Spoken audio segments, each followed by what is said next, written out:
I am Alon Burstein, visiting assistant professor in the Department of Political Science and Israel Institute fellow at the University of California, Irvine, here bringing you the summary of the last 24 hours of the Israel-Hamas war.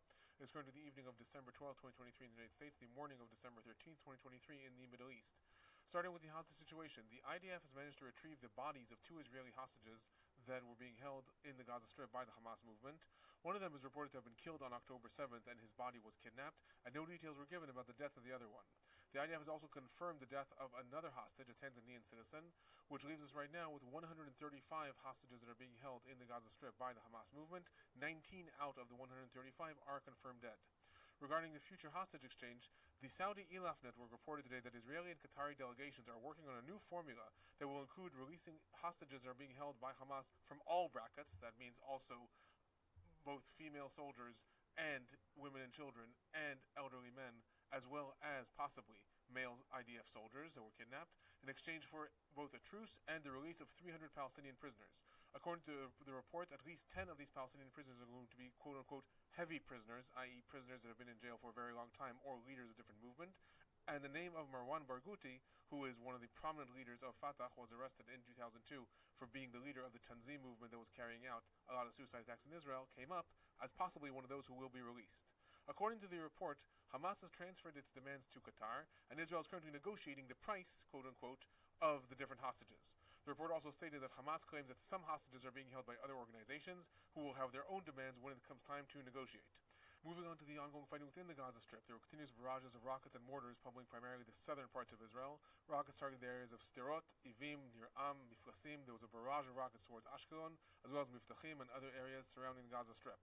Regarding the fighting in the Gaza Strip, in the Jabalia refugee camp in the northern parts of the Gaza Strip, the IDF is uncovering more and more weapon storages that Hamas had prepared in residential areas and in various schools and in mosques. According to the IDF's assessment, Hamas had thought that the IDF would invade the Gaza Strip directly into Jabalia refugee camp, and that's why that was meant to be their front line of defense. And according to various different reports, the weapons caches, that includes RPGs, guns, grenades, and a variety of rockets, are some of the largest weapons caches that have been found in the Gaza Strip so far. In the Sajaiya network, there's substantial intensive battles being reported every day, including many face-to-face encounters between different Hamas units and the forces of the IDF in the area. The IDF reportedly brought a substantial amount of artillery into the neighborhood, with specifically 2 artillery units that carry the most firepower that has been introduced to the Gaza Strip being brought into the area in order to detonate several rigged buildings and facilities. Other intensive fighting was reported in the Zaytun area up north, where there's continuous IDF operations. It is reported that there they uncovered tunnel entrances and 4 central tunnel networks, and they have begun to destroy them. There were also weapons factories discovered in the neighborhood, as well as substantial rockets and ground missiles that were ready to be launched. In addition, there is continuous ongoing fighting in the Han Yunis area, and there are substantial bombings reported in the Shvora refugee camp in Rafah, as well as in Gaza City. Regarding the activity of the IDF against the tunnels, there was a report today for the first time that the IDF has began an experiment of flooding the Hamas tunnels with seawater. It was reported in the last several weeks that the IDF had set up 5 major pumps in order to experiment with flooding the different tunnels with seawater in order to destroy them. There was a lot of concern both in the U.S. administration as well as with different environmental organizations about what this might do to the ground and the potential success of the operation. According to the different reports both in the Wall Street Journal and in CNN, the IDF has informed the U.S. administration that it is currently experimenting with flooding some of the tunnels in order to assess the effectiveness of this method, and that it is first confirming that the tunnels have no hostages left in them. In other news, the IDF also reported that they located a large weapons cache in the Gaza Strip that also includes underwater missiles with GPS capability, and is being suggested, possibly by the IDF, that these underwater missiles may be from Iran, and they may be similar to some of the weapons that the Houthis are using in Yemen. Regarding casualties, 38 IDF soldiers were reported injured in the last 24 hours, bringing the total number of IDF soldiers injured in the Gaza Strip since the invasion began to 600. The Palestinian Health Ministry is reporting that 18,412 Palestinians have been killed in the Gaza Strip since the war began. 50,100 are reported injured, and there are still up between 7,000 and 9,000 Palestinians that are reportedly buried under the rubbles of the different buildings that were bombed out in the Gaza Strip. Many of them are presumed dead. Moving on to the humanitarian situation, the head of UNRWA today reported that Switzerland has decided to slash the organization's budget, and that the organization hopes that this decision will be reversed. Other news related to the humanitarian situation, the World Health Organization reported that only a third of Gaza's hospitals, that is 11 hospitals, are remaining functioning, and that there's a growing concern that as the fighting moves more and more into Han Yunis and into the towns of Rafah, that these hospitals will cease to function as well. The World Health Organization stated that the entire medical system in the Gaza Strip is on the verge of collapse, urging the IDF to make sure that these hospitals continue to function. The World Health Organization is also continuously warning of the spreading of infectious disease, specifically noting chickenpox, meningitis, and other respiratory diseases and skin diseases that are starting to spread through the different refugee camps that are sprouting up throughout the southern parts of the Gaza Strip as more and more internally displaced people make their way to these different camps. Regarding the entrance of 8 trucks in the last 24 hours, there is a vast discrepancy between the number that was noted by the United Nations and the number that was noted by the IDF. The UN is reporting that 107 8 trucks managed to enter the Gaza Strip in the last 24 hours, while the IDF is reporting that 197 8 trucks managed to enter. These trucks are carrying food, water, and medical supplies. The IDF noted that the increased number is attributed to the inspection of at least 80 trucks in the Kerem Shalom crossing that has allowed the volume of trucks going into the Gaza Strip to increase dramatically. There are no discrepancy between the sides regarding the amount of fuel and gas that entered the Gaza Strip in the last 24 hours. The reports are 129,000 liters of fuel and 45,000 kilograms of gas that entered through the Rafah crossing. So there's no explanation right now for the discrepancy between those two numbers. However, both sides agree on the amount of fuel and gas that did manage to enter. Moving on to the West Bank, there's substantial IDF activity reported both in Jenin City and Jenin Refugee Camp in the last 24 hours. According to the reports, this operation is going on for well over 20 hours already and has included a number of different IDF units that are trying to hunt down both weapons caches and carry out mass arrests, as well as hunt down different weapons-making factories. The reports are that the IDF activity included aerial attacks in which 4 Palestinians were killed in a drone attack, as well as 2 more Palestinians that were killed in other confrontations. There are also reports of many more Palestinians that were injured. According to reports that came out later, the 4 Palestinians that were killed in a drone attack belong to the Al-Aqsa Martyrs Brigade. This is the military wing of Fatah that is known to be very strong in the Jenin refugee camp. In other news, the IDF is investigating a shooting to death of Palestinian in the Al-Farah refugee camp that occurred on Friday. According to the video that was released, the Palestinian is injured during confrontation with the IDF, and the video shows that he's on the ground, and then an IDF jeep arrives close to him, and soldiers get out and shoot him in very close range. According to security officials, the Palestinian had an explosive dart ready to detonate. However, the video does not show this, and right now that is being investigated by the IDF. Moving on to the northern parts of Israel, southern parts of Lebanon, there were substantial rockets and missiles sent from Lebanon towards different parts of Israel. Rockets got targeted the Bar Am area in the upper Galilee where there was a direct hit in the house. In Akko, there was shrapnel that landed from different interception. Rockets also targeted the areas of Shlomi and Batzat in the western Galilee, Bustana Galil, Shomrat, and there were also attacks reported against different IDF outposts. Specifically, some gun battles were noted between the IDF and different Hezbollah operatives. There were also reports of drone infiltration coming from Lebanon, presumably sent by Hezbollah. However, there are no reports if any drones actually did manage to cross over into Israel. Regarding IDF retaliations, the IDF retaliated against a substantial array of Hezbollah targets and infrastructure, including different launching sites. Retaliations focused primarily in the Kila village as well as in Blida, where it was reported that the IDF had used drones as part of its retaliations. Other news, 3 rockets were also launched today from Syria. The IDF reported that it retaliated, however, specifically noted that it attacked military infrastructure and lookout posts belonging to the Syrian army. This into itself is quite rare. Usually IDF retaliations try to target either launching sites or the different units that have sent mortars. Specifically targeting the Syrian army may be the IDF trying to send a signal to Syria saying it will start targeting the army as well if Syria does not restrain the different organizations operating in the southern parts of Syria.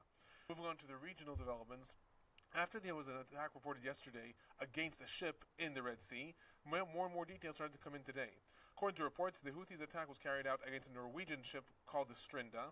A missile hit the ship, and France also intercepted a drone that was headed for it. The Houthi military spokesperson Yahya Saria today stated, and I'm quoting, "The Houthi Navy forces carried out a successful military operation against the Norwegian oil ship Strinda, which was on its way to Israel. It was attacked since its crew ignored our warnings," and he added that the Houthis will continue to attack any ship destined for Israel. The ship was due to dock in Israel on January 4th. Yahya Saria also added that the Houthis are sending out instructions to any ship wanting to pass through the Bab el-Mandab Straits and the Red Sea, stating that ships are not to turn off their radios, they are to adhere to Houthi instructions, they are not to sail to occupied Palestine, and they are not to sail under any other banner other than their own country. Relating to this, the Pentagon today stated that the Houthi actions are destabilizing the region and require international solutions. In the last several days, there has been increasing reports that the United States is trying to develop an international maritime force that will secure the passage of ships in the area. According to different reports, Israel is assuming that this international force will include forces from the US, the UK, France, Italy, and possibly Spain. Other regional news, Hezbollah Iraq Brigades, which is another Iranian affiliate located both in Iraq and in Syria, claimed responsibility for a missile barrage against the U.S. El Amr base in Syria. This is the second day in a row that Hezbollah Iraq is carrying out attacks against U.S. bases. It was reported in the last couple of days that they have carried out both drone attacks and missile attacks against different bases. The Pentagon has not made any official response to these different claims and statements and to different pictures that emerged from some of these attacks in recent days.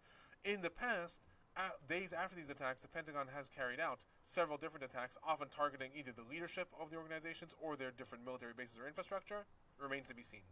Moving on to some political and general trends from the last 24 hours, Hamas today put out a statement in which they called on the Palestinian Authority to launch an all-out war against Israel. Responding to statements made by Prime Minister Netanyahu in the last several days about possibly having to fight the Palestinian Authority as well, Hamas stated, and I'm quoting, Netanyahu's statements about the willingness of the occupation army to attack the Palestinian Authority reaffirms his intentions to attack our people in the West Bank alongside the Gaza Strip. We call upon the Palestinian Authority and its agents to bypass the Oslo agreements, stop the security coordination, that is security coordination with the IDF, and move to general offensive resistance. Other political news, the UN General Assembly today voted overwhelmingly in support for a resolution demanding an immediate humanitarian ceasefire in the Gaza Strip and the immediate unconditional release of all hostages. 153 countries voted in favor of this, 10 countries voted against, including Israel, and 23 abstained. The vote is, of course, not binding, since it would only be binding if it was passed in the Security Council, and the United States had issued a veto against this several days ago. Hamas welcomed the vote and focused on the call for ceasefire, calling on the international community to continuously apply pressure on Israel.